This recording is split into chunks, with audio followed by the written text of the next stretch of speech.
আজকে আমি কিসের ভিডিও নিয়ে এসেছি তার জন্য তো ভিডিওটি দেখবেন, সাথে থাকুন। Welcome back to my channel. বন্ধুরা, আজ আলপনার রান্নাঘরে হতে চলেছে এই যে আমি এই বাটির এক বাটি সুজি নিয়েছি আর এই একটা বোল নিয়ে নিয়েছি। এতে আমি সম্পূর্ণ সুজি এই যে এই পরিমাণটা দেখে নিতে হবে। আমি এই পরিমাণ মানে একটুখানি খালি আছে, হ্যাঁ, এই পরিমাণ আমি সুজি নিয়ে নিলাম। আচ্ছা, যেই পরিমাণ সুজি নিলাম ঠিক সেইভাবে উষ্ণ উষ্ণ গরম দুধ আমি ঠিক এই যে এই রকম একটু খালি করে আমি ডবল নেব। হ্যাঁ, এই সুজির মধ্যে আমি 2 বাটি দুধ এই যে এই রকম যখন খালি ছিল আমি ঠিক এই রকম খালি করে ঠিক 2 বাটি দুধ এর মধ্যে অ্যাড করে নিলাম। আর এবারে আমি কি করব, এটা ভালো করে মিক্সড করে নেব।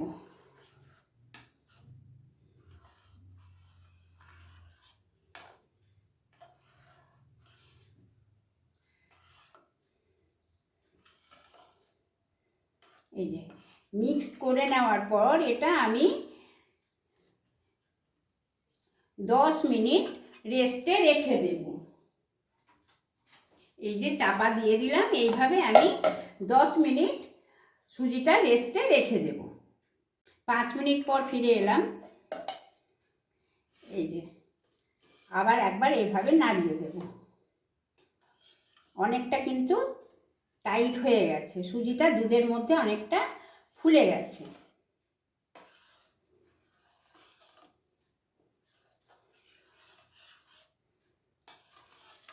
তার জন্য একবার তল উপর করে 5 মিনিট পর একবার আবার নাড়িয়ে দিলাম, দিয়ে আবার 5 মিনিট পর এটা চাপা খুলে নেব। যে 5 মিনিট হয়ে গেল, মানে 10 মিনিট টোটাল হয়ে গেল। এটা আবার আমি ভালো করে একবার নাড়িয়ে দিলাম। এই যে কি সুন্দরভাবে হয়ে গেছে।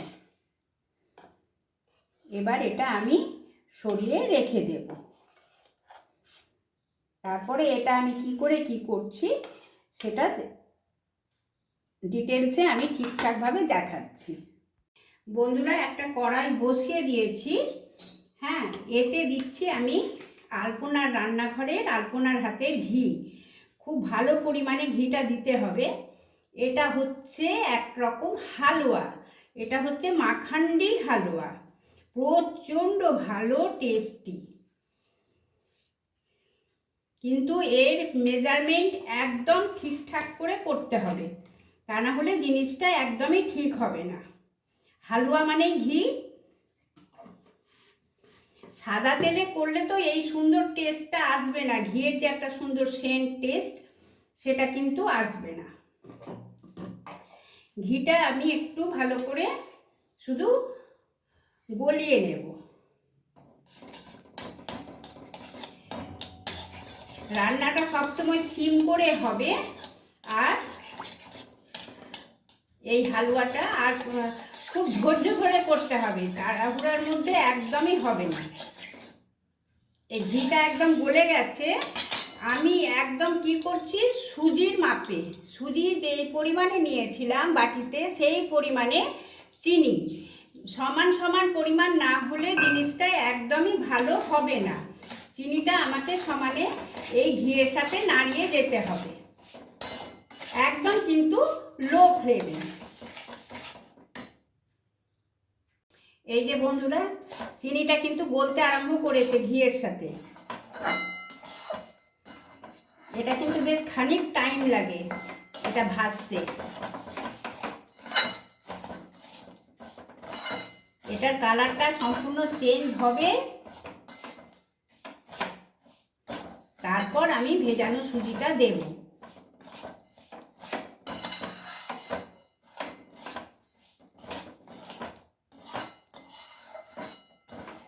একদম লো ফ্লেমে এইভাবে আমি নাড়িয়েই যাচ্ছি।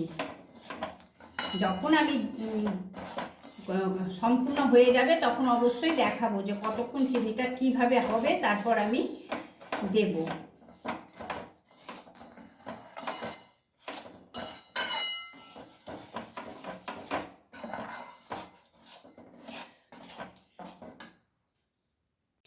যে বন্ধুরা কালারটা কিন্তু একদম হয়ে গেছে, চেঞ্জ হয়ে গেছে।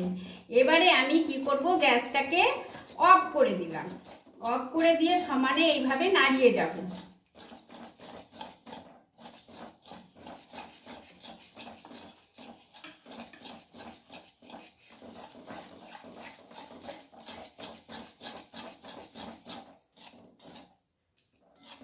চিনিটা সম্পূর্ণ গলে গেছে আর কালার চেঞ্জ হয়ে গেছে।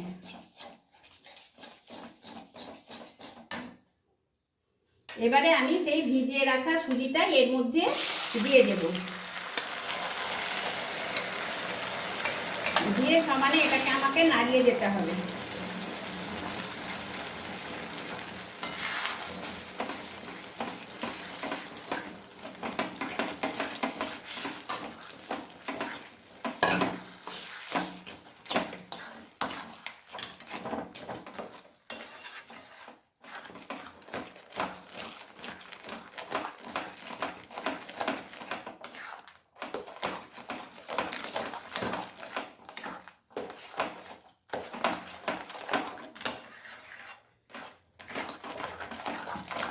আমি কিন্তু গ্যাস জ্বালাইনি, গ্যাস কিন্তু আমার সিম করাই আছে।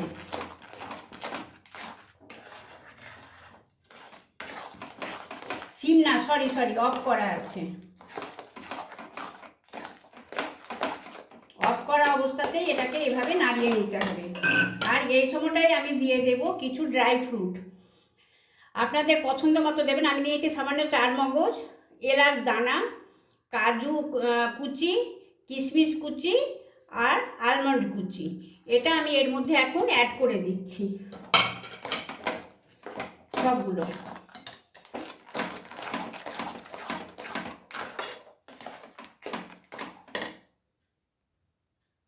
এবারে গ্যাসটা কিন্তু আমি খুব সিম করে জ্বালিয়ে নিয়ে খুব সিম করে রেখেছি। রেখে আমি এইভাবে অনবরত নাড়িয়ে যাব।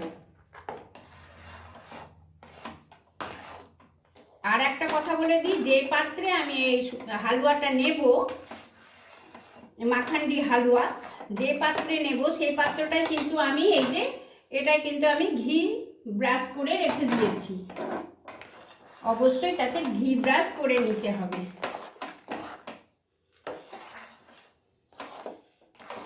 এখন এইভাবে শুধু নাড়ানোর পালা। এই যে এরকমভাবে একটা দলা হয়ে গেছে। এবারে কি করব, আমি আর একটু ঘি এই তলাটাতে অল্প সামান্য, এই যে এই পরিমাণ ঘি এতে আমি অ্যাড করলাম। হালুয়া মানে কিন্তু ঘিয়ের খেলা, ঘি আর দুধ দিয়ে এটা কিন্তু আমি এখন আরও নাড়াচাড়া করব। এটা আমার হয়নি।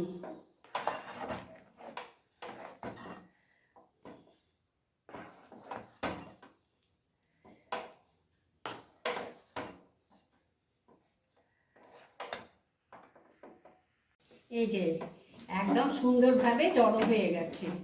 এবারে মনে হলো যে হ্যাঁ হালুয়াটা হয়ে গেছে।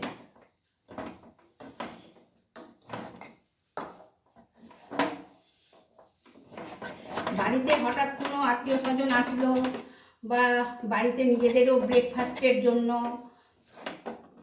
হঠাৎ গেস্ট আসলো, বাড়িতে কেউ নেই, সুজি তো সবসময় থাকেই মানুষের বাড়িতে।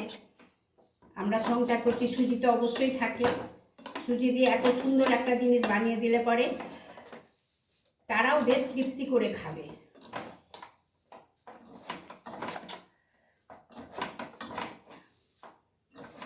এবারে আমি আমার ট্রেতে নিয়ে নেব।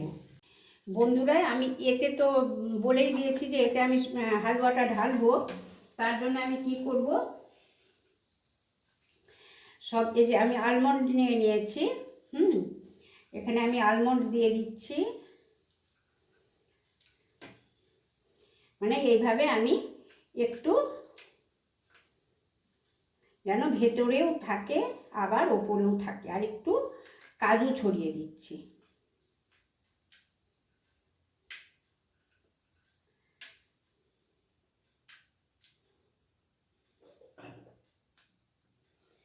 তারপর আমি এটা এইভাবে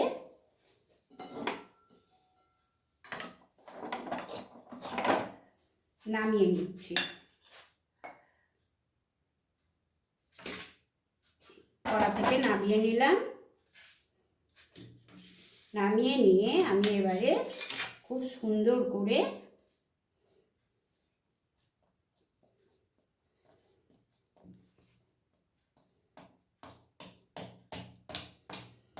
প্রচণ্ড টেস্টি হয়, খুব ভালো লাগে।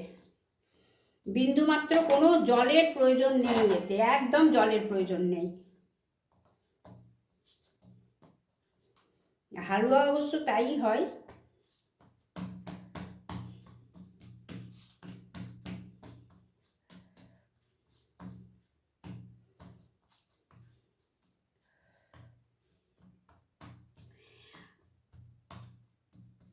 আবার যদি মনে করা হয় বন্ধুরা যে আলাদা আলাদা বলে এইভাবে যেখানেই রাখা হোক না কেন তলাতে একটু ঘি দিয়ে তবে রাখতে হবে। আর একটু ড্রাই ফ্রুটটা নিজেদের পছন্দ মতো দিতে গেলে বেশ ভালো লাগে। তলাতেও থাকলো আমার ড্রাই ফ্রুট, আর আমি এই যে কাজু আর আলমন্ড এইভাবে ছড়িয়ে দিচ্ছি। এতে কি হয়, দেখতেও ভালো লাগে। এই যে বন্ধুরা আমার সুন্দরভাবে সাজানো হয়ে গেছে, বোঝা যাচ্ছে তো? সুন্দরভাবে এটা সাজানো হয়ে গেছে। আর হ্যাঁ, একটা কথা বলতে ভুলে গেছি, এই যে আমি চার মগজও দিয়েছি। এই যে চার মগজ আছে, একটু মুখে পড়লে কিন্তু বেশ ভালো লাগে। আমি একটু পিস করেও দেখিয়ে দেব।